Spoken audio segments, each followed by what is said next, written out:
ကြည့်ကြည့်အောင်ဆရာကြောင့်မိတ်ဆက်ကြည့်အဲ့တော့ဆရာကဒီဘွဲရခဲ့တာက2019တုန်းကဒီ10အောင်2012 13မှာအောင်တယ်19မှာဘွဲရတယ် Civil Engineering နဲ့ဘွဲရတယ်အဲ့တော့ဆရာတို့ဘွဲရတော့ဒီကိုဗစ်ဖြစ်တယ်လေ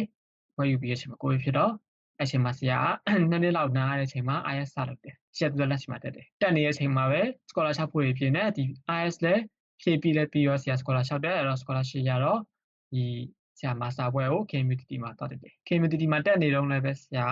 အင်္ဂလိပ်စာသင်တယ်နော်စာသင်တယ်ပြီးရင်